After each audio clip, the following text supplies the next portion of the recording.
रामायणी कुटी से रामायणी महाराज जी को मैं प्रणाम करता हूँ।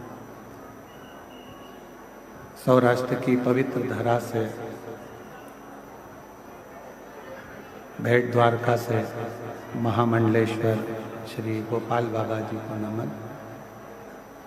गोरख बाबा जी के परम पीठ से आए हुए परम भक्त को भी नमन। सभी साधु संत सन्यासी तपस्वी साधक उपासक सभी को मैं नमन करते हुए इस पवित्र पावन प्रांगण में विराजमान सभी शिव भक्तों को नमन करते हुए इस पवित्र पावन तृतीय दिवस की कथा को आप और हम श्रवण करने के लिए विराजमान हैं, बैठे हैं और ये पवित्र कथा आप और हम श्रवण कर रहे हैं। कथा के मुख्य यजमान श्री लल्लू जी गोपाल संस टेंट वाले श्री अजय अग्रवाल जी, श्रीमती सविता अग्रवाल जी, श्री यश अग्रवाल जी, सुरभि गर्ग सूर्य अग्रवाल जी कहीं बैठे हैं तो आप ही हैं। एक बार जोरदार ताली बजाकर इनके लिए साधुवाद, जो कथा के मुख्य यजमान पद ग्रहण कर रहे हैं। श्री संजय तिवारी जी, शनिदेव धाम शिवरतन पूर्वा संवेदपुर धाम प्रयागराज जिला अध्यक्ष गंगा पार अंतर्राष्ट्रीय हिंदू परिषद, श्री धर्म नारायण तिवारी जी, श्रीमती शकुंतला देवी जी तिवारी, श्रीमती मंजू जी देवी जी, आनंद पांडे जी, अजित पांडे जी, श्रीमती पुष्पा देवी जी, अनुराग पांडे जी, अंजू पांडे जी, श्री विवेक केशरवानी जी, श्रीमती राधिका केशरवानी जी, आराध्या आयुष प्रयागराज से। एक बार सभी के लिए जोरदार ताली बजाकर साधुवाद। गंगा मध्य अंदर जिन्होंने इस पवित्र पावन कथा का लाभ आप और हमको दिया है और अपने जीवन को सार्थक किया है। ये पवित्र कथा शिव की कृपा से, भगवान देव महादेव की करुणा, उनकी कृपा, उनकी उदारता से चल रही है।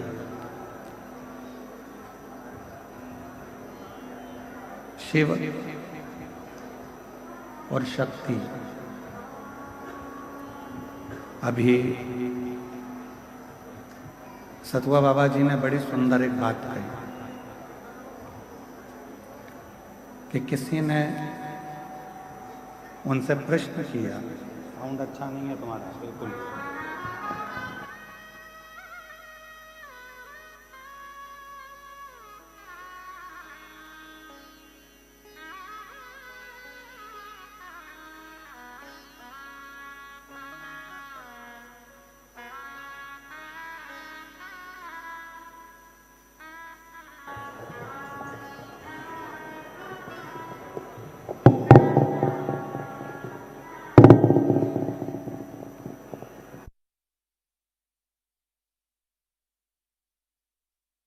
अभी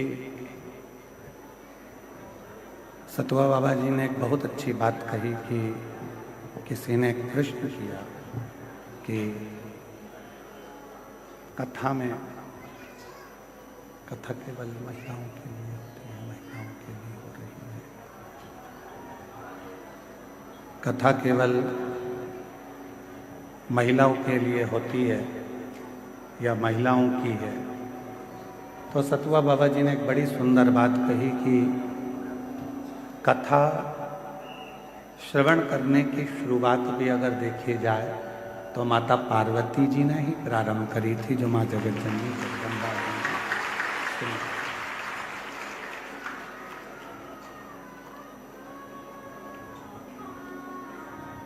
अर्थात बाबा जी ने समझाया था, बाबा जी ये बताए थे कि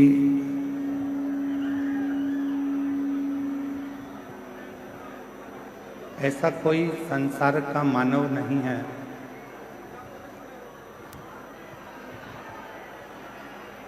ऐसा कोई संसार का मानव नहीं है जिस मानव में थोड़ा न थोड़ा शिव और शक्ति का अंश न हो। संसार के प्रत्येक जीव में, संसार के प्रत्येक व्यक्ति में, चाहे वो जलचर हो, थलचर हो, वायुचर हो या कोई भी जीव, उसके अंदर शिव और शक्ति का एक अंश जरूर रहता है।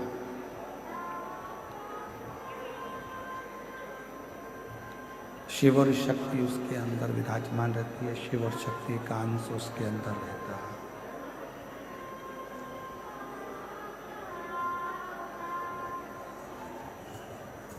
और जब तक शिव की करुणा नहीं होती है या शिव की कृपा नहीं होती है, शंकर करुणा नहीं करते हैं, शिव कृपा नहीं करते हैं, शिव करुणा नहीं करते हैं, शिव कृपा नहीं करते हैं, तब तक संसार का कोई भी मानव हो, जीव हो, वो शिव भक्ति की ओर जा ही नहीं सकता।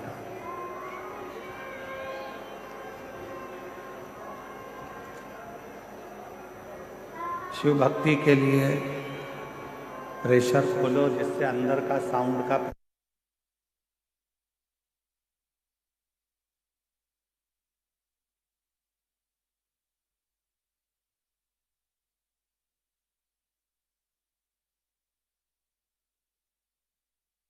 का भक्त लोग कब से इंतजार कर रहे हैं।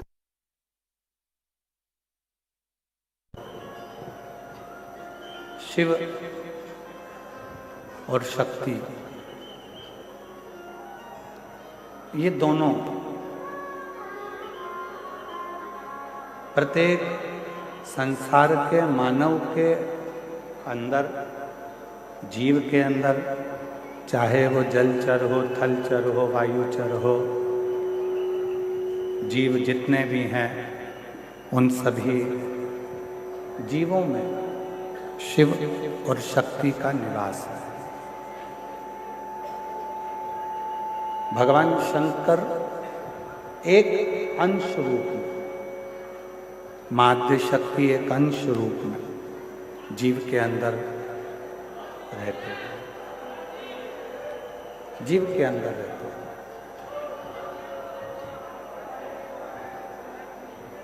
अब उन जीव के अंदर जब शिव बसा हुआ है, वो कहते हैं जीव ही शिव है और शिव ही जीव है।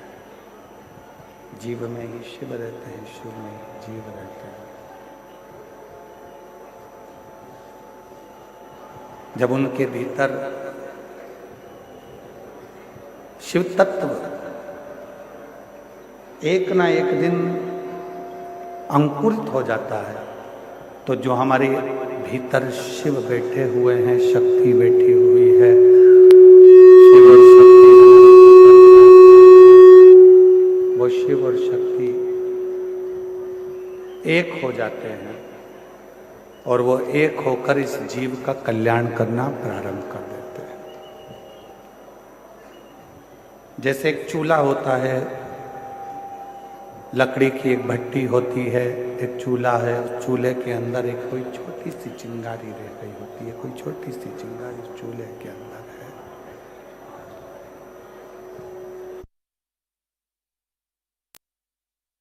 जो छोटी सी चिंगारी चूल्हे के अंदर है, उसमें फूकनी से थोड़ी सी फूक दी जाती है और फूक देते से ही वो चिंगारी अग्नि का रूप धारण कर लेती है।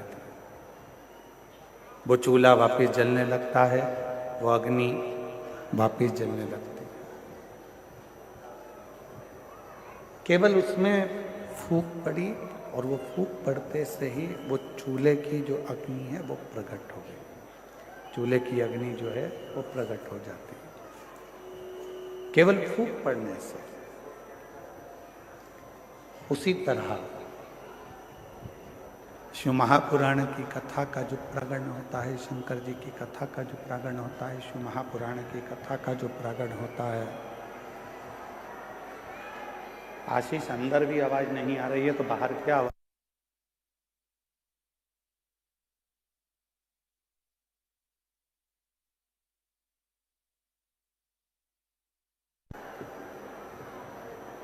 एक छोटी सी चिंगारी,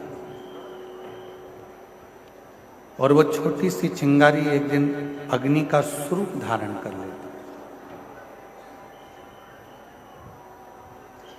शिव महापुराण की कथा कहती है, भगवान शंकर का चरित्र कहता है, शिव तत्व कहता है। हम कथा में भगवान देवादिदेव महादेव की पवित्र कथा के पंडाल में कथा श्रवण करने के लिए जाते हैं।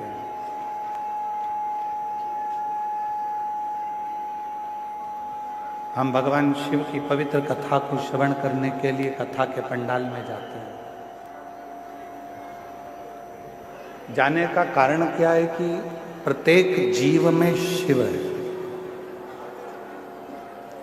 अब जब प्रत्येक जीव में जब वो शिव है और जो शिव प्रत्येक जीव में विराजमान है, तो वो जीव और शिव एक हो, तो उनके एक होने का कोई स्थल यदि बताया गया, उनके एक होने का यदि स्थान बताया गया, तो वो शिव महापुराण की कथा का पंडाल बताया, जहां पर जीव और शिव दोनों एक हो जाते हैं, दोनों एक। कई लोग कहते हैं, गुरुजी हम जब भगवान शंकर का मंत्र जाप करते हैं, शिव नाम लेते हैं, शिव जी का स्मरण करते हैं, शिव नाम का स्मरण करते हैं, भगवान शंकर की विरल भक्ति को धारण करते हैं या शिव नाम को हम ग्रहण करते हैं, तो हम जब भगवान शंकर के मंत्र को या शिव के नाम को जब हम जपते हैं, शिव नाम को जब हम लेते हैं, तो क्या वो देवादिदेव महादेव तक हमारा लिया गया नाम पहुंच जाता है?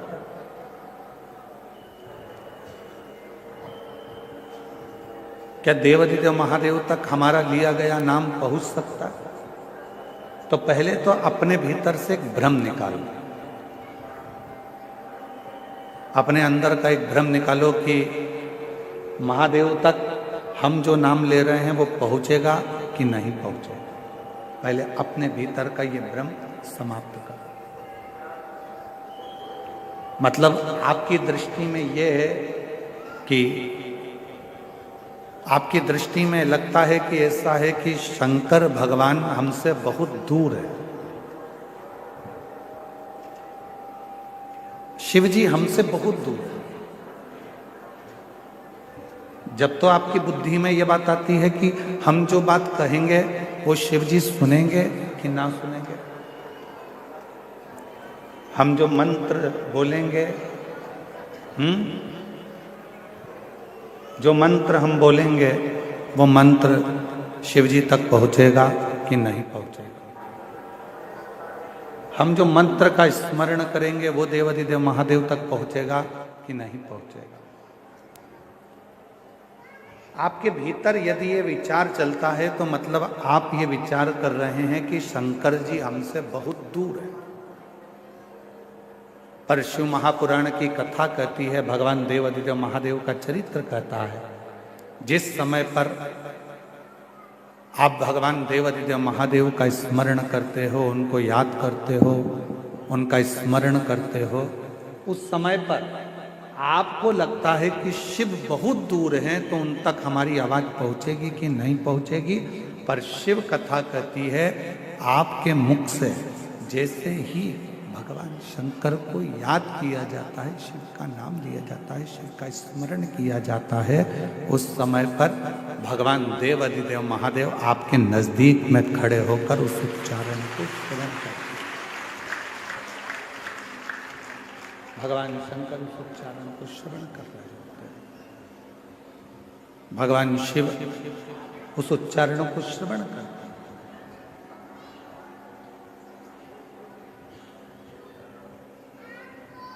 आवाज किन तक पहुंचना चाहिए? जो दूर है, जो करीब में है उन तक आवाज पहुंचाने की जरूरत ही नहीं पड़ती। वो हमारे अक्षरों को, हमारे शब्दों को देखकर भी समझ सकते। ब्रह्मा जी ब्रह्मलोक में, भगवान विष्णु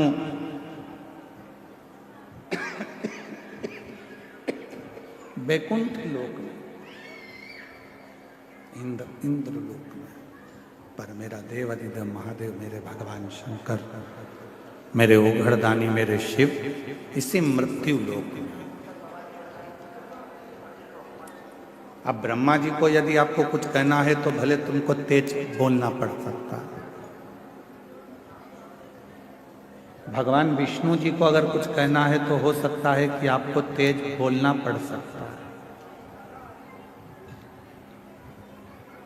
पर यदि आपको भगवान शंकर से कुछ कहना है तो आपको तेज बोलने की जरूरत ही नहीं पड़ती। वो आपके पास में कंकर शंकर के रूप में विराजमान होकर इस बात को श्रवण करते हैं। बिल्कुल नजदीक में पहुंचकर, नजदीक में बैठकर उस कथा को श्रवण करते हैं, उस बात को श्रवण करते हैं। आपके नजदीक में खड़े होते हैं, नजदीक में बैठते हैं और वो कथा को सुनते हैं।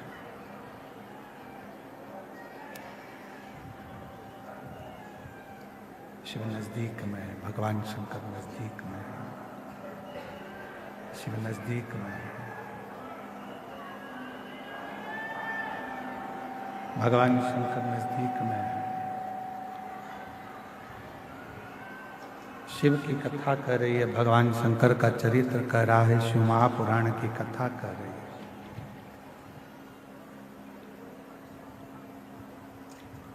ध्यान नहीं रहा, इससे तो अच्छा रामायणी कुटी वाले महाराज जी के यहाँ का साउंड था, उन्हीं को लेकर आ जाते।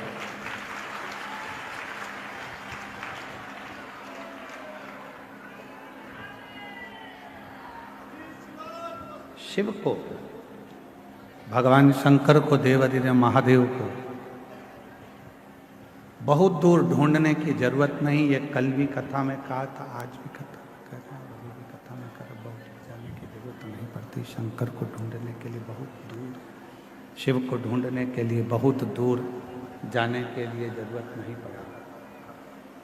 शिव हमारी श्वासों में, शिव हमारी रोमावली में, शिव हमारी धड़कनों में, शिव हमारे रोमों में समाहित।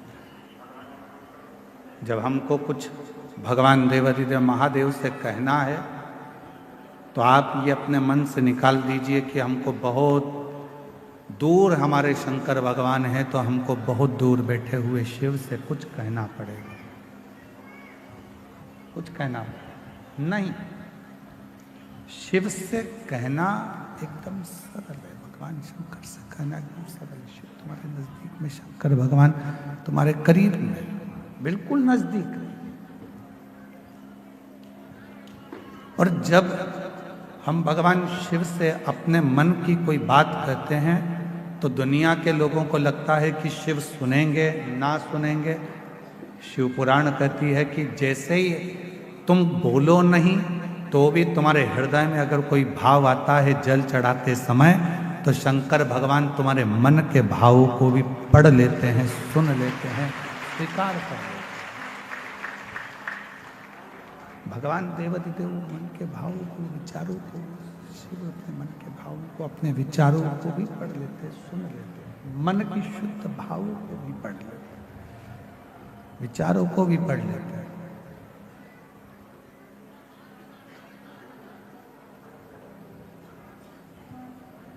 कोई कोई माताएं कहती हैं, गुरुजी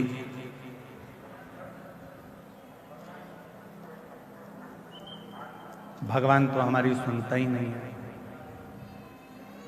हम तो भगवान को रोज जल भी चढ़ाते हैं, आराधना भी करते हैं, साधना भी करते हैं, पूजन भी करते हैं, तो भी शिव हमारी बात नहीं सुनता।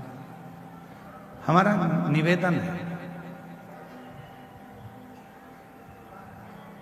शिव ने कितनी सुंदर संसार की रचना करी है, ये विचार करिए।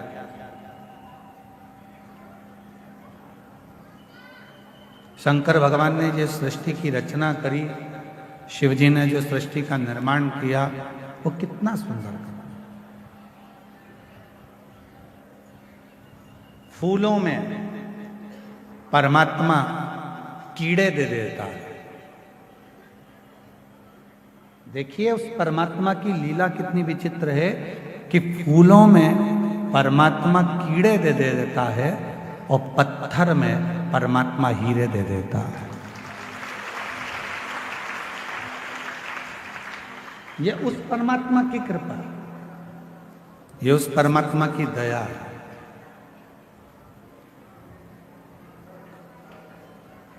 जिसने ज्यादा संघर्ष किया है, बहुत मेहनत करी है, बहुत परिश्रम किया है, परिश्रम में लीन है, संघर्ष में लीन है, पत्थर जैसा मजबूत हो गया है, तो एक ना एक दिन मेरा भोलेनाथ उसकी जिंदगी में ऐसी तरक्की कराता है कि हीरा जैसा उसको बना देता है।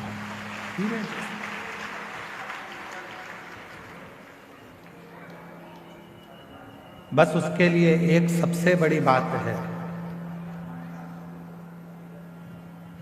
कि जब परमात्मा आपको हीरे जैसा बनाए तो आपके भीतर अभिमान ना आए, अहंकार ना आए।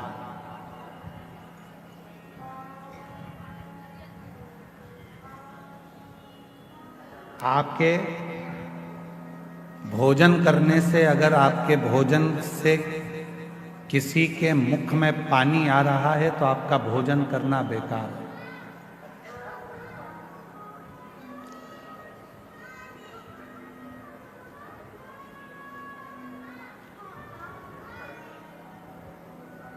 आपका भोजन करना बेकार है।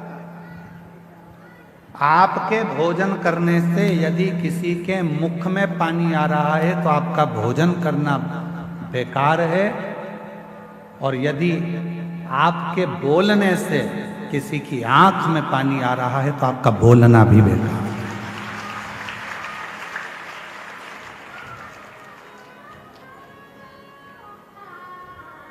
भोजन करते समय भोजन की थाली में जो पकवान है, उस पकवान को देखकर अगर किसी के मुख में पानी आ गया तो आपका जो भोजन आप ग्रहण कर रहे हो वो आपके शरीर को नहीं लगता, आपके शरीर को नहीं लगता।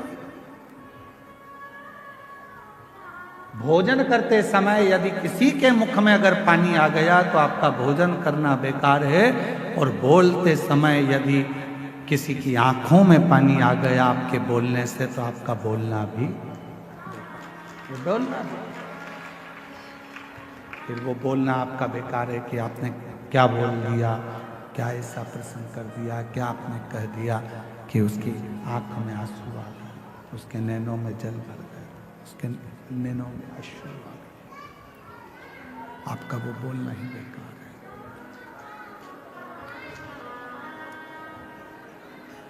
शिव महापुराण की कथा में, भगवान शंकर के पवित्र चरित्र में, शिव जी की पवित्र कथा में प्रसंग आता है। भगवान शंकर की कथा में बड़ा सुंदर एक प्रसंग आता है। पार्वती जी भोजन का जब निर्माण करती हैं, पार्वती जी जब भोजन बनाती हैं, भोजन का निर्माण करती हैं, तो सबसे पहला भोजन पार्वती जी बनाकर अपने जितने गण हैं उन सभी गणों को भोजन कराते, सभी गणों को भोजन कराते।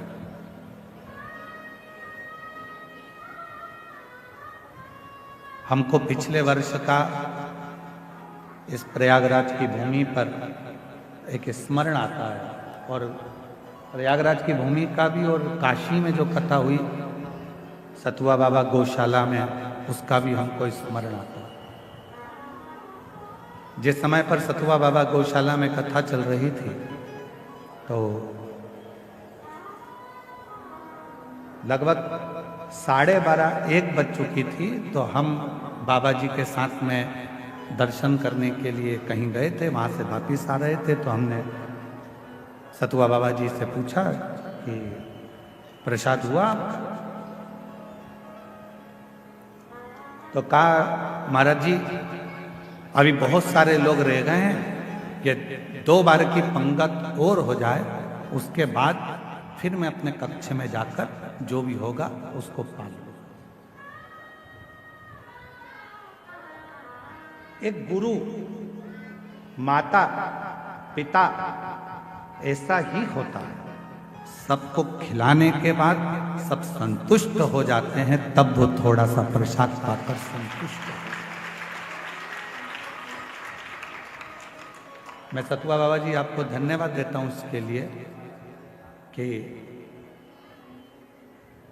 आपकी अविरल भक्ति। अभी हम अंदर थे और आप माइक पे, जब लगभग 12:30 बजे आप माइक पे कह रहे थे जो दरवाजे पर बैठा है वहीं बैठ जाए, जो रोड पे बैठा है वो वहीं बैठ जाए, अंदर आने का प्रयास ना करे। कोई वीआईपी नहीं है, ये आप माइक पे बोल रहे थे और पूरा माघ मेला सुन रहा था, पूरा माघ। उस परमात्मा के आगे कौन वीआईपी? आपको जहां जगह मिले वहां बैठो, कथा का रस तत्व ग्रहण करो। और सत्यता में बोले बाबा जी तो केवल एक कथा ये माघ मेले की या फिर आपकी काशी की ऐसी होती है जहाँ पर वीआईपी कल्चर कुछ नहीं होता, वहाँ केवल लोग प्रेम से कथा का रसतत्व ग्रहण करते, भाव से कथा आओ। और बाबा जी ने एक बात और कही थी, माइक पे आप लोग सुन रहे होगे, जल्दी बैठना था तो जल्दी क्यों नहीं आया? अगर आप वीआईपी बनना चाहते हो तो सवेरे जैसे ही ये 10 बजे से 9 बजे से 8 बजे से आके बैठे हैं, वैसे तुम भी आके बैठ जाओ, जगह मिल जाएगी। भक्ति, विश्वास, श्रद्धा, दृढ़ता, ये हमें शिव के करीब में लेकर जाती है, भगवान शंकर के नजदीक में लेकर जाती है, शिव तत्व की ओर लेकर जाती है, शंकर के करीब में लेकर जाती है। पार्वती मैया जब भोजन बनाती हैं तो सबसे पहले भोजन गणों को खिलाती हैं। क्यों? जब मेरे भोले बाबा भोजन करें तो गणों के मुख में भोजन को देखकर जल जाए।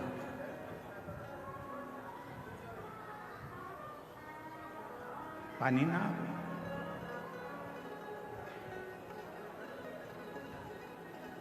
और गण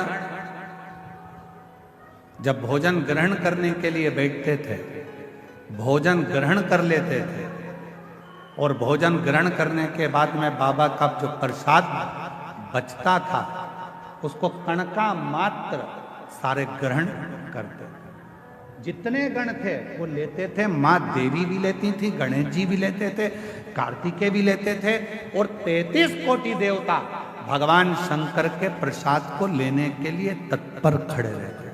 इसलिए शिव महापुराण की विद्येश्वर संहिता में लिखा है कि केवल देवों में देव एक महादेव ऐसे हैं कि जिनका प्रसाद तुम्हारे हाथ में अगर आ जाए तो उसको खाने में एक क्षण की भी देरी मत करना, उसी क्षण उस प्रसाद को खा ले। ये शिव महापुराण के विद्येश्वर संहिता में लिखा हुआ। भगवान भोलेनाथ, ये विद्येश्वर संहिता में, शिव महापुराण की विद्येश्वर संहिता में लिखा हुआ। सारे देवताओं का प्रसाद रात को रखा जा सकता है।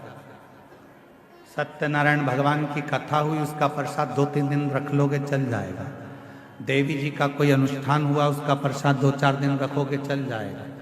नारायण भगवान का अनुष्ठान हुआ, उसका प्रसाद 2-4 दिन रखोगे चल जाएगा। राम जी का कोई उत्सव मनाया, प्रसाद 2-4 दिन रखोगे चल जाएगा। भगवान कृष्ण का प्रसाद 2-4-8 दिन तक रखोगे चल जाएगा। पर शंकर भगवान का प्रसाद चाहे पशुपति व्रत का हो, 16 सोमवार व्रत का हो, संकट सोमवार व्रत का हो, चाहे प्रदोष व्रत का हो, सोमवारी व्रत का हो, चाहे अष्टमी सोमवारी व्रत का हो, शिव जी का प्रसाद पूरी रात नहीं रखा था। रात के पहले, मध्य रात्रि आने से पहले उस प्रसाद को पूरा समाप्त करना पड़ता। पूरे प्रसाद को समाप्त करना पड़ता, पूरे प्रसाद। और आप में से कई माताएं ऐसी होंगी जिन्होंने 16 सोमवार का व्रत करा होगा। आप में से कई माताएं ऐसी होंगी जिन्होंने 16 सोमवार का व्रत करा होगा। कितनी माताएं, जरा हाथ उठाओ, 16 सोमवार करी हुई? रखो रखो। आप लोगों को तो मालूम होगा ना कि 16 सोमवार का जब उद्यापन करती हो, जो प्रसाद बनता है उसको रात भर नहीं रखते। उसी जितनी मेरी माताएं आती है 16 सोमवार के उद्यापन में, उनको खिलाकर, रिश्तेदारों को खिलाकर, प्यार को खिलाकर, कुटुंब को खिलाकर, नातों को खिलाकर, रिश्ते को खिलाकर, वो सारा व्रत का जो उद्यापन का प्रसाद होता है, उद्यापन का जो प्रसाद होता है वो पूरा की पूरा उसको समाप्त कर दिया जाता है, उसको विराम दे दिया जाता है।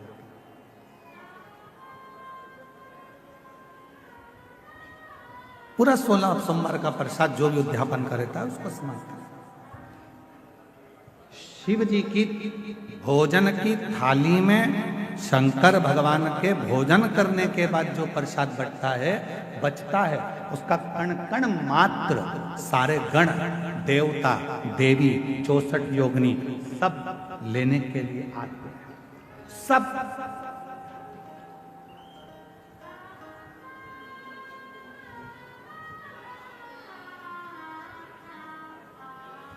एक होता है विषाद और दूसरा होता है प्रसाद। जो जोड़ने से मिला वो विषाद, जो छोड़ने पर मिला वो प्रसाद। ध्यान देना थोड़ा सा। जो जोड़ने से मिला वो विषाद। धन जोड़ा विषाद होगा, कपड़े जोड़े विषाद होगा, वैभव जोड़ा विषाद होगा, सत्ता जोड़ी विषाद होगा। जो जोड़ने पर मिल रहा है वो विषाद है, और जो छोड़ने पर मिल रहा है वो सब प्रसाद की गणना में आता है। वो प्रसाद, विषाद बटोरा जाता है, प्रसाद बांटा जाता है।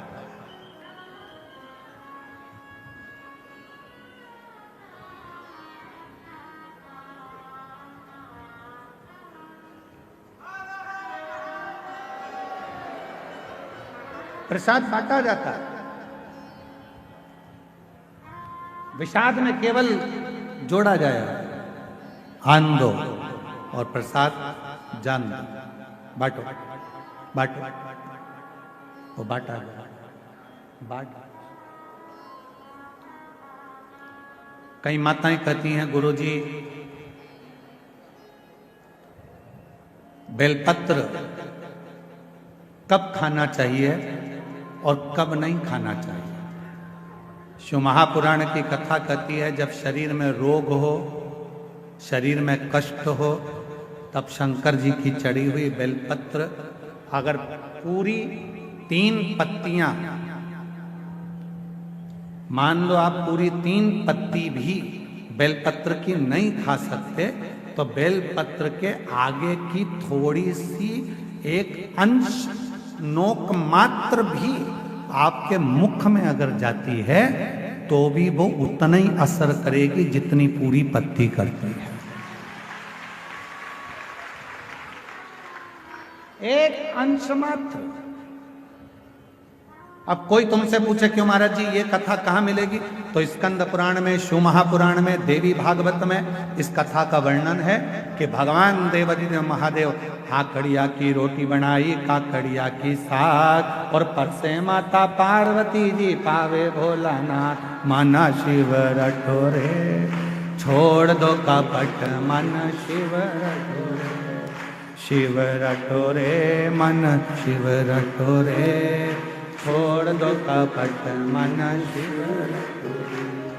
काकड़िया की रोटी बनाई, काकड़िया की साग, काकड़िया की रोटी बनाई, काकड़िया की साग, और परसे माता पार्वती जी, परसे माता पार्वती जी पावा भोलानाथ, मन शिव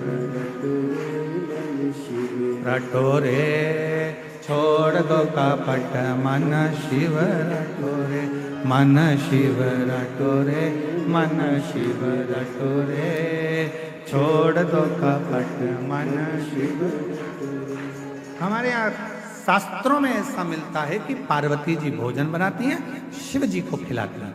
भोजन करने के बाद बाबा भोलेनाथ जब भोजन कर लेते हैं, जो पात्र में भोजन बचता है उस पात्र के एक अंश को पार्वती जी निकाल लेती हैं, एक अंश को गणेश जी निकाल लेते हैं, एक अंश को कार्तिकेय निकाल लेते हैं, और बाकी का जितना अंश है उसका कुछ भाग गण ले जाते हैं और उसका कुछ भाग देवता अपने साथ लेकर जाते हैं।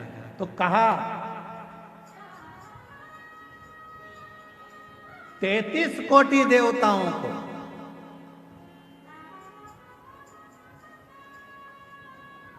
भोजन की थाली का कितना भाग मिलता था, जरा ध्यान से सुनना प्रयागराज वाले। जितनी मेरी जीजियां बैठी हैं, जीजा बैठे हैं, मेरी बेटियां बैठी हैं, बेटा बैठे हैं, जितने मेरे बुजुर्ग माँ बाप बैठे हैं, सब सावधानी से सुनना। और जितने आस्था चैनल पर, फेसबुक, यूट्यूब पर, जितना सोशल मीडिया पर सुन रहे हो, सब सावधानी से सुनना कि शिव जी की थाली में से जो भोजन बचता था वो 33 कोटि देवता, अब ध्यान देना, गणेश जी का हिस्सा निकल गया, पार्वती जी का निकल गया, कार्तिकेय जी का निकल गया, योगिनियों का निकल गया, गणों का निकल गया, उसके बाद में देवताओं का हिस्सा। आखिर वो देवताओं के हिस्से में से 33 कोटि देवताओं को उस भोजन में से मिलता कितना, कितना भोजन मिलता होगा, वो प्रश्न है। तो कहा प्रसाद का मतलब क्या है? जो शंकर जी की थाली में से भोजन जाता था, भगवान नारायण के लिए लक्ष्मी जी लेकर जा रही हैं, और वैकुंठ जाते जाते जितने देवता उस प्रसाद का दर्शन करते थे, वो प्रसाद उतना उतना उन देवताओं की दृष्टि में समाहित होकर उनके हृदय में उतरता जाता था। भोजन का कण मात्र का दर्शन भी सुख दे जाता, कण मात्र का दर्शन भी सुख दे रहा।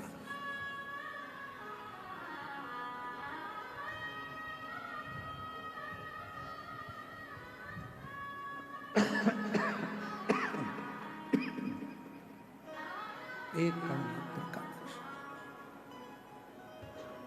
हमने देखा है जिनके नाम लिए जाते हैं, पत्र पढ़ा जाता है, जब वो बेलपत्री लेने के लिए आते हैं और बेलपत्री लेकर जाते हैं तो कई माताएं कहती है उस बेलपत्र का दर्शन करा दो। बेलपत्र लेकर जाने वाला पूछता है कि बेलपत्र का दर्शन कर कर क्या करोगे? हमने शिव पुराण में पढ़ा है, उमा संहिता में वर्णन है, कौमार खंड में भी वर्णन है कि शिव जी के प्रसाद का मात्र दर्शन कर लेने से भीतर के सारे विषाद समाप्त हो जाते हैं।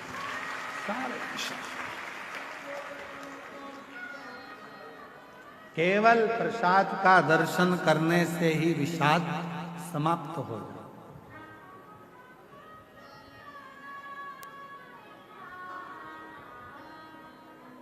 आप लोग रोज रोज अगर बेलपत्री खाओगे, भाई स्वास्थ्य खराब है तब थोड़ा सा अंश ले लो, रोज रोज खाओगे तो मुख में छार छार सा हो, कई बार स्वाद नहीं आता फिर भोजन, कई बार जिह्वा छारी छारी सी हो जाती। रोज क्यों खाना? रोज बेलपत्र अगर उठाकर ला भी रहे हो, उसमें से एक अंश मात्र, कण का मात्र बेलपत्र को अपने मुख में ले लो, बहुत। बाकी के बेलपत्र का क्या करें गुरुजी?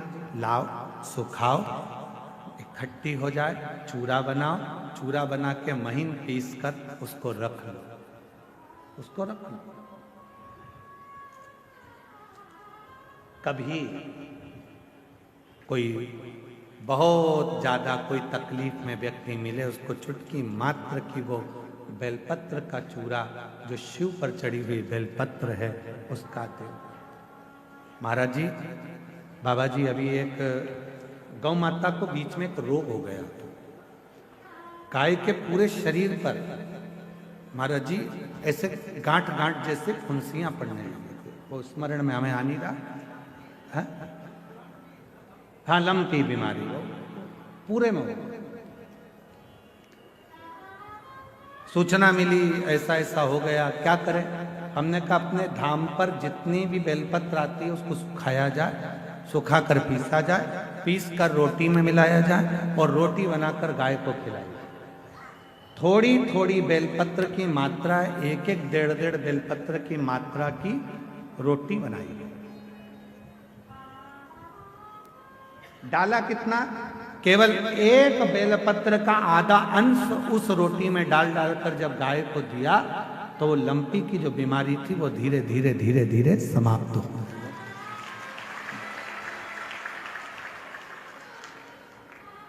दवाई की तरह बेलपत्र की भी मात्रा होती है कि कितनी मात्रा में खाना है। ऐसा नहीं कि बेलपत्र पूरी मिली है तो हमको पूरी ही खाना है, ले जाओ थोड़ी थोड़ी घर में सबको दे दो, बाकी के संभाल के रखो। कोई जीव को, कोई व्यक्ति को जरूरत पड़े उस समय पर वो पानी से उसको थोड़ी सी डाली और निगल गए।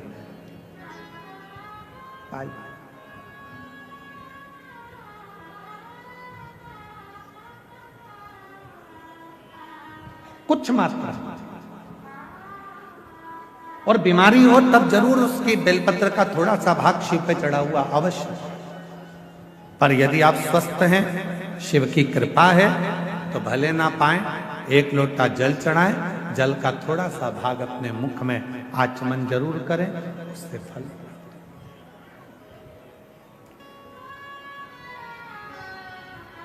एक माता यहां बैठी है जिसको डॉक्टर ने मना कर दिया था कि तुम मां नहीं बन सकती।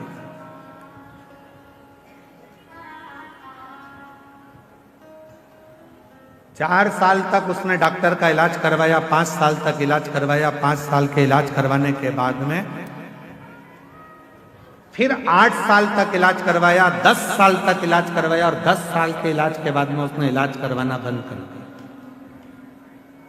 सोच लिया अब मेरे घर में औलाद नहीं हो सकती। फिर 3 साल तक मंदिर मंदिर देवालय शिवालय ना जाने कहां कहां जाकर गोद भरवाई। ऐसे मिलाकर 13 साल हो। 13 साल के बाद उसने फिर मंदिर देवालय शिवालय गोद भरवाना भी बंद कर दिया, घर में रहने लगी। ऐसे करते करते 20 साल हो। 20 साल होने के बाद में 21 साल हो गए, 21 साल के बाद 22 साल हो गए और 22 साल के बाद उसने किसी ने एक क्लिप भेज दी मोबाइल पर कि सफेद आंकड़े की जड़ तुमरुका जी का नाम लेकर शिव जी के ऊपर 21 बार घुमाकर नंदी के पास खड़े होकर कमर में बांध ली जाए तो बाबा की कृपा से औलाद जरूर होती है। और उस महिला ने 22 साल के बाद वो क्रम करा और बाबा की कृपा से 22 साल के बाद औलाद का जन्म, वो बेटी।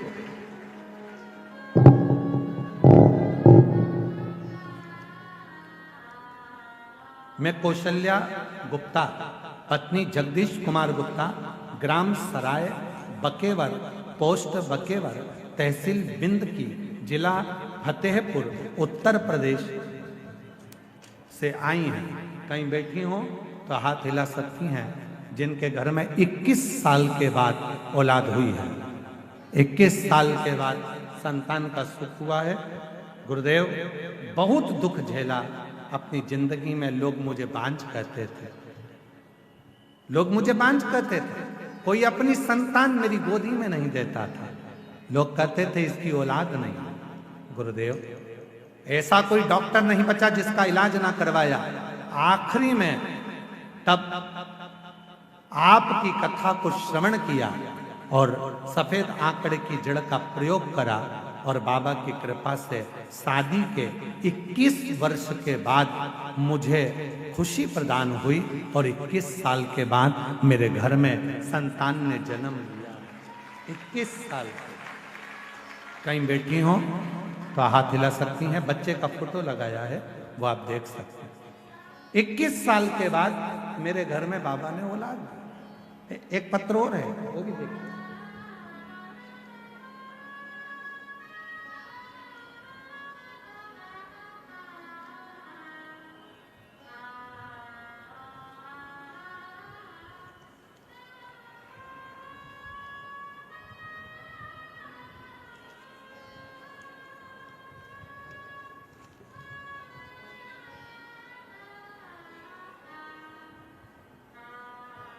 गुरुजी, मेरा नाम रश्मि मिश्रा, मेरे पति का नाम सौरभ मिश्रा है। कहीं बैठे हो रश्मि मिश्रा, सौरभ मिश्रा। ग्राम सातो सुल्तानपुर, जिला फतेहपुर, उत्तर प्रदेश की रहने वाली हैं। आप ही हैं? लेकर आ जाओ बच्चे को, आ जाइए। गुरुजी, शादी के कई साल निकल गए थे, औलाद का सुख नहीं था। सब जगह इलाज करवा करवा के थक गए। तब आखिरी में किसी बहन जी के कहने पर पशुपतिनाथ का व्रत किया और महादेव को जल चढ़ाना प्रारंभ करा।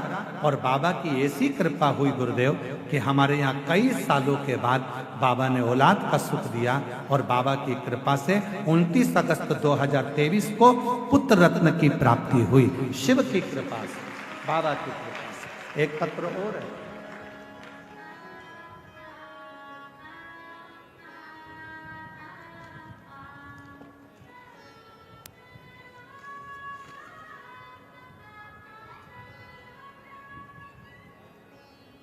तेरी कृपा का क्या है भरोसा, कब किस पर हो जाए, जरा सी हम पर कर दो, जरा सी हम पर कर दो। तेरी कृपा का क्या है भरोसा, कब किस पर। मेरा नाम अर्चना पांडे, मिर्जापुर शहर से आई हूँ। 16 वर्ष तक मेरे घर में पुत्र रत्न की प्राप्ति नहीं हुई और बाबा की कृपा से सफेद आंकड़े की जड़ का प्रयोग और पशुपतिनाथ का व्रत किया। उससे बाबा की कृपा से 16 साल के बाद पुत्र रत्न की प्राप्ति हुई। कहीं बैठे हो तो आस। शिव शिव है, शंकर शंकर है, ओगड़दानी ओगड़दानी है। उस पर करा गया भरोसा विश्वास। जरूरी नहीं कि दवाई की पूरी बोतल लेकर आओगे तो पूरी की पूरी बोतल एक बार में ही पी जाओगे। दवाई का पत्ता खरीद कर लाओगे तो दवाई का पूरा पत्ता एक साथ खा जाओगे। नहीं, जैसे दवाई एक एक गोली ली जाती है, पीने वाली दवाई एक एक ढक्कन ली जाती है, चम्मच से ली जाती है, उसी तरह जब रोग बीमारी तकलीफ आए भी तो बेलपत्री का अगर थोड़ा सा भी अंश हमारी इस मुख से भीतर प्रवेश करेगा तो हमारे रोग को समाप्त जरूर करेगा, निश्चित। हमारे रोग को मिटाएगा, हमारे रोग को समाप्त जरूर करेगा। एक विश्वास, एक भरोसा। 33 कोटि देवताओं में प्रसाद कैसे बंटता है? तो कहा केवल दर्शन ही मूल है, केवल दर्शन।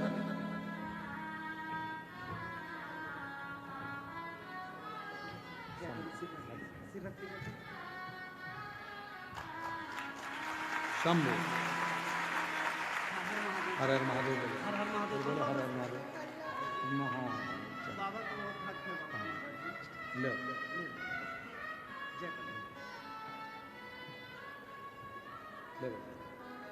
बधाई आपको बहुत बाबा की।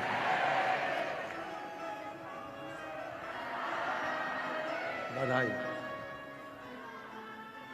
जो जैसी भावना लाया वो वैसा ही फल पाया, नहीं खाली उसे लौटाया, वो मन ही मन हर्षाया और कर दिया माला माल काशी वाले ने लुटा दिया भंडार काशी वाले।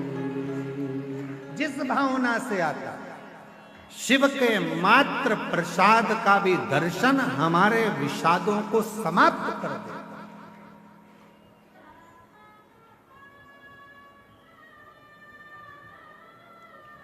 फूल की माला पहनोगे, अहंकार पीछे पड़ जाए। अभिमान पीछे पड़ेगा। बोलो बोलो, सही है कि गलत है? फूल की माला पहनोगे तो अहंकार अभिमान पीछे पड़ जाएगा। सोने की माला पहनोगे तो चोर पीछे पड़ जाएगा।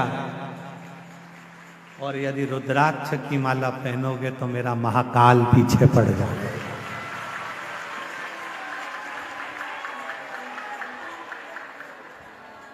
अब मर्जी तुम्हारी, फूल की पहनकर अभिमान को पीछे चलाना है, सोने की माला पहनकर चोर को पीछे चलाना है, कि रुद्राक्ष को धारण कर कर मेरे काल अधिपति महाकाल को साथ लेकर चलना। ये आपके ऊपर निर्भर, ये आपके ऊपर निश्चित करते आप किस माला को धारण करना।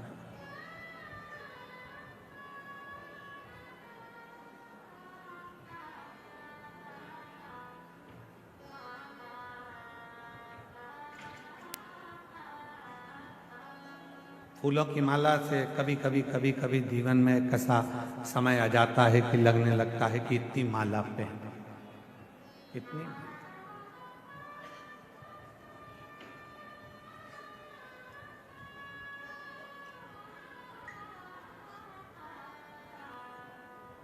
हमने एक कथा में वर्णन किया था, आप लोगों ने श्रवण किया होगा, कि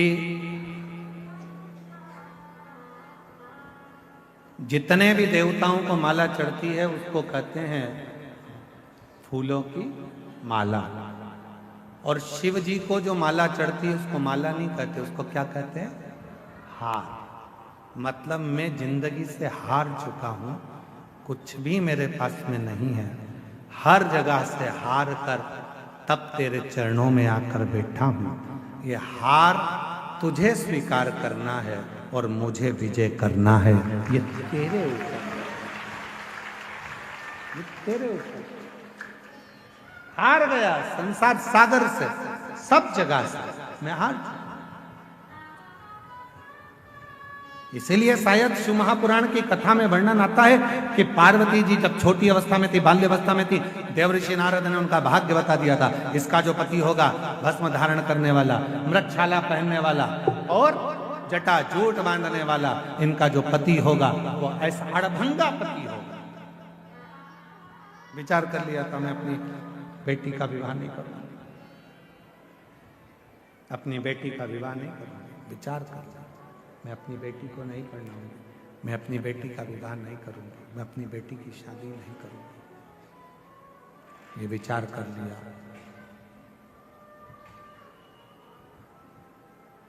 पार्वती जी ने सुन लिया था देवऋषि नारद के मुख से, कि पार्वती जी ने ये श्रवण कर लिया था देवऋषि नारद के मुख से कि शिव को पाना है तो शिव जैसे हो जाना। शिव को पाने के लिए शिव जैसा होना पड़ेगा, शंकर जैसा होना पड़ेगा। कैसे होना है शंकर जैसे? तो कहा सिर पे गंगा है, तो क्या शंकर जी को पाने के लिए हम भी एक मोटर लगा लें सिर पे? नहीं। गंगा मतलब शीतल, मतलब अपने भेजे को ठंडा रखिए। बहुत कठिन काम है, बहुत कठिन।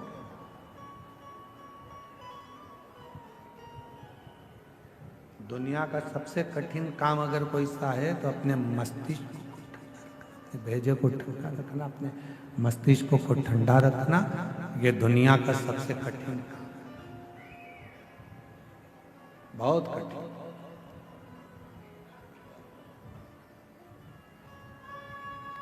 और जैसे तुम हो वैसे हम हैं। जरा भी माइक गड़बड़ होता है ना तो हमारा भी भेजा ठनक जाता है।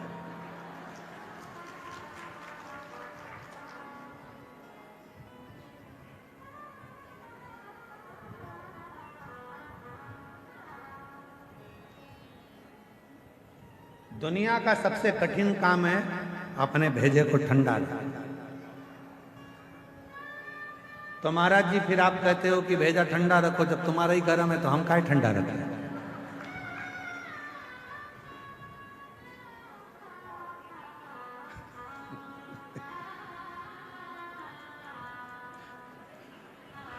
बाबा जी कह रहे परसा तैयार हो।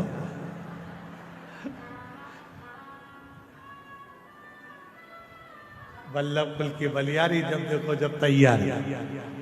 अब तो हम कैसे ठंडा रखें? शिव कथा कहती है शीतलता, जितना समय हो सके उतने समय शांत शीतल संयम बहुत जरूरी। जितना समय,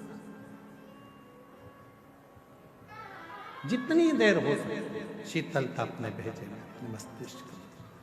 फिर किसी ने कहा शंकर भगवान भस्म लगाते हैं तो क्या हम भस्म चढ़ा लें? मत चढ़ा, आप भस्म की जगह शिव की भक्ति का रंग चढ़ा। भगवान शंकर की अविरल भक्ति को चढ़ाने का प्रयास। फिर किसी ने कहा शंकर भगवान हमने सुना है भांग चढ़ा लेते हैं, हम क्या चढ़ा? तुम्हें नशा करने की जरूरत नहीं है, क्योंकि शिव पुराण में लिखा है कि शिव जी कोई नशा नहीं करते। सतुआ बाबा जी ने छोटा सा पत्र भेजा है हमारे पास,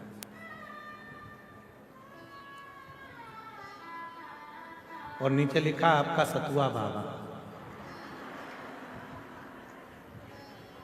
हम आपको और किसी का होने भी नहीं देंगे, हम काहे टेंशन में लेते। गुरु जी आज के समय में नए नए बच्चे, नए नए बेटा बेटी नशे में बहुत ज्यादा लिप्त होते चले जा रहे हैं। मेरा एक आह्वान इस व्यासपीठ से है सतुआ बाबा जी का कि कैसे भी अपने बच्चों को नशे से दूर रखो, नशा मुक्त हो, और हमारा एक एक नवयुवक, एक एक युवान बहन भाई नशे की लत को छोड़कर परमात्मा के भजन की, भक्ति की और अपने कर्म को करने की, अपने कर्म को करने की, एक लक्ष्य पाने का एक नशा होता है, लक्ष्य पाने का।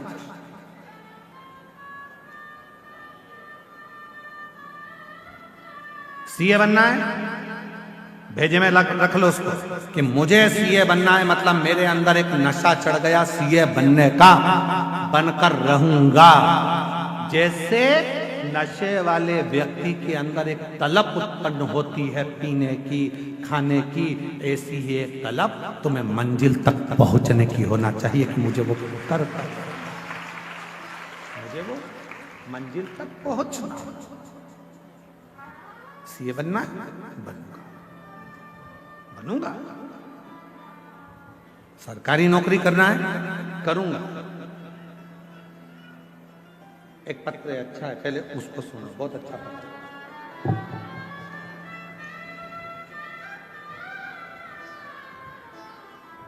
कानपुर से सोनिया साहनी कहीं बैठी हो, कानपुर से है सोनिया साहनी। अगर कहीं बैठी हो तो हाथ आप ही हैं, आ जाइए, आ जाओ, एक बेलपत्र ले जाना। कानपुर से सोनिया साहनी, मेरा मोबाइल नंबर ये है। एक लोटे जल सारी समस्या के हल, महत्व यह कि भोले बाबा की से हमने 2022 में आपकी कथा सुन रहे।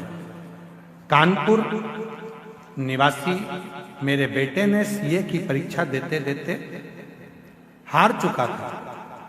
बेटे ने इतनी बार सीए की परीक्षा दी, आखिरी में वह हार चुका था।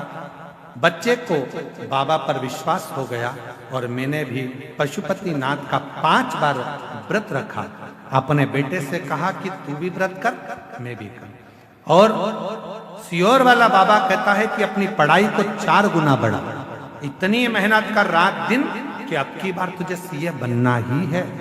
और बाबा की ऐसी कृपा हो गई गुरुदेव कि मेरे बेटे ने सीए के लिए जो एग्जाम दिया आपके कहने पर, आज मेरा बेटा सीए बन गया।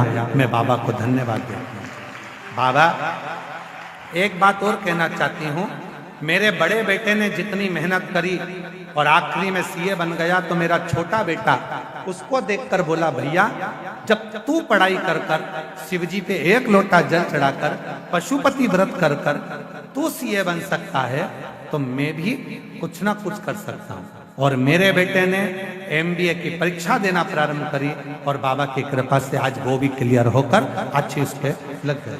मैं बाबा को यहाँ धन्यवाद देने के लिए आई हूँ कि शिव जी की कृपा से ये सब कुछ मिला है। सतुआ बाबा जी को धन्यवाद देती हूँ, उनके माध्यम से आपकी कम से कम उत्तर प्रदेश में कथा तो हो जाती है, हम लोग तरसते हैं कथा। तो ये शिव तत्व। एक पत्र और है बड़ा सुंदर है।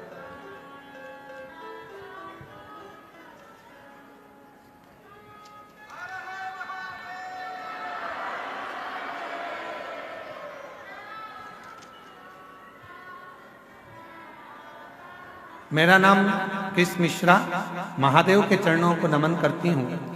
देव 2021 से शिव पुराण की कथा टीवी पर मोबाइल पर सुनती हूँ। कहीं बैठी हो तो हाथ हिला सकती हैं। कृष्ण मिश्रा महादेव की कथा, इसमें नाम है कृष्ण मिश्रा, तिलहर जिला शाहजहाँपुर उत्तर प्रदेश से हैं। कहीं बैठी हो तो हाथ हिला सकती हैं और आ सकती हैं। गुरुदेव मोबाइल पर कथा सुनती थी। मेरा बेटा बहुत मेहनत कर रहा था पर सरकारी नौकरी नहीं लग पा रही थी। आखिरी में मैंने बेटे से पशुपतिनाथ के व्रत का किया, खूब मेहनत करी, रात दिन एक करा और बाबा की कृपा से आज मेरे बेटे ने नौकरी के लिए जो अप्लाई करा था 2025 में मेरे बेटे की नौकरी यूपी पुलिस में लग गई है। मैं बाबा को यहाँ प्रणाम करने के लिए आई हूँ। अगला पत्र है अर्चना, फतेहपुर उत्तर प्रदेश से, एक छोटे से शहर राधानगर की निवासी हूँ। कहीं बैठी हो तो हाथ हिला सकती हैं और बेलपत्र लेने के लिए आ सकती हैं। गुरुजी 2021 से आपकी कथा सुन रही हूँ। सबसे पहली कथा मैंने बनारस में उत्तर प्रदेश में सुनी थी, गढ़वधारा में, और दोनों बेटियां तथा पति के साथ गई थी। मेरी बड़ी बेटी का नाम गोल्डी है। पंडित जी मेरे दोनों बेटियां कंपटीशन एग्जाम की तैयारी कर रही थी पर वो निकलती नहीं थी। तब मेरी बड़ी बेटी ने एसएससी जीडी का एग्जाम दिया और बाबा की कृपा से एक बार कथा सुनी और बाबा से विनय कर कर मेहनत कर कर आज मेरी बेटी उसमें निकल गई। और दूसरी बेटी ने भी फिर वापिस एसएससी जीडी का एग्जाम दिया और बाबा की कृपा से वो भी क्लियर कर लिया। आज मैं बाबा को यहाँ धन्यवाद देने के लिए आई हूँ, बाबा को प्रणाम करने के लिए। ये शिव तत्व, ये भगवान शंकर की अविरल भक्ति, विश्वास जब दृढ़ होता है। ये बैठे तो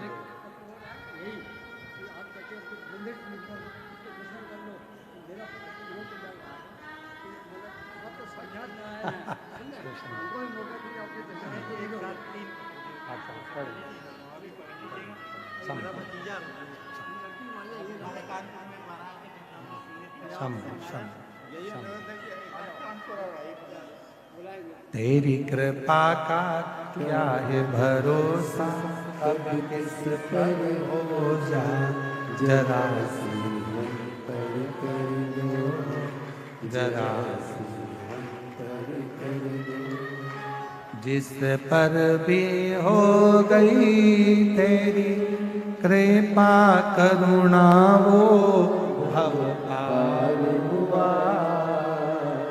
भव पार हुआ। पापी हो चाहे जितना उसका भी बाबा उद्धार हुआ, उद्धार हुआ। गिद्ध अजामिल गणिका जैसे तेरे मन को जरा से हम पर कर दो, जरा से हम पर कर दो। तेरी कृपा का क्या भरोसा, कब किस पर हो जाए जरा से हम पर कर दो, जरा से हम पर कर दो। शिव को पाना, भगवान शंकर को पाना, शिव को अपना बनाना, शिव जैसे हो जाओ। भेजा ठंडा हो, भस्म भले न चढ़े पर शिव भक्ति का रंग चढ़े, शिव जी की भक्ति का रंग चढ़े।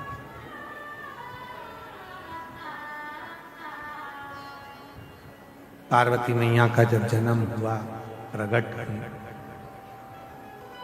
देवऋषि नारद ने उनका भाग्य बताया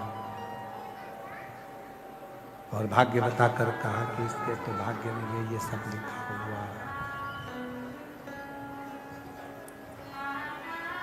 पार्वती जी ने विचार कर लिया कि मैं शिव को अपने